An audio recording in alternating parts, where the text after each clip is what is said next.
Bonjour, aujourd'hui nous allons vous faire découvrir le seul blocos hôpital qui se visite en France et il est aux Sables d'Olonne. Ce musée retrace l'histoire de la commune mais aussi celle de la Vendée entre 1939 et 1945. C'est un monument de la Seconde Guerre mondiale, tapi au cœur de la ville des Sables d'Olonne. Ces croix rouges étaient visibles pour qu'ils ne soient pas bombardés, mais après la libération, il est peu à peu tombé dans l'oubli. Dans toute la période qui a suivi l'occupation, le blocos qui est derrière nous a été caché entre guillemets par des plantations. Et beaucoup de Sablais passaient devant quotidiennement sans s'apercevoir et même sans savoir qu'un vestige de la Seconde Guerre mondiale était là.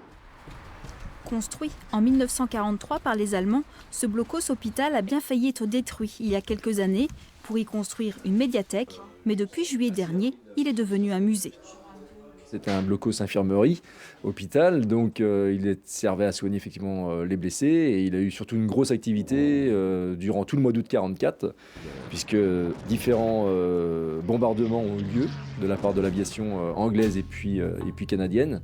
Et donc là, les Allemands ont quand même subi un certain nombre de pertes. On estime environ une centaine de soldats qui ont été tués ou blessés. Passionnés d'histoire, les frères Brauer ont redonné vie à ce blocos. Ils ont déniché des objets rares de collectionneurs qui expliquent les conditions de travail du corps médical dans cet hôpital de fortune.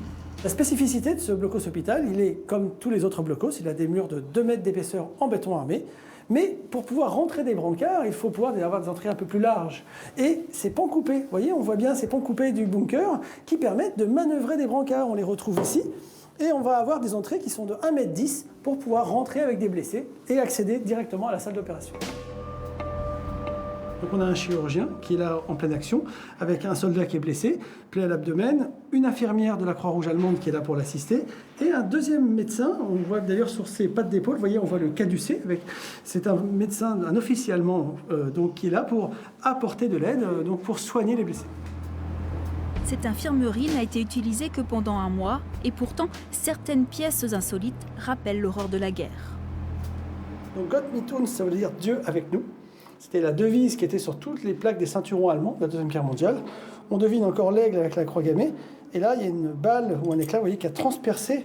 Ça veut dire qu'il l'a pris dans le dos et que c'est ressorti par l'avant. Donc le soldat, il y a peu de chances qu'il soit encore vivant. Cet appareil est un détecteur de métal pour chirurgiens allemands de la Seconde Guerre mondiale. Alors c'est un appareil rarissime, on n'en connaît qu'un seul exemplaire. C'est en fait la partie appareil qui est lui-même ici, qui émet un champ magnétique, avec le haut-parleur qui va réagir en cas de présence d'un bout de métal. Donc le chirurgien passe ou rentre dans la plaie avec le senseur. S'il y a du métal, il va réagir, faire du bruit dans le haut-parleur et lui signaler à ce moment-là les petits bouts de métal à extraire. Ce blocos hôpital contient 20 pièces, toutes entièrement équipées de matériel d'époque. Si vous voulez en savoir plus, le musée Blocos Hôpital est ouvert tous les jours de 10 h à 19 h jusqu'au 30 décembre.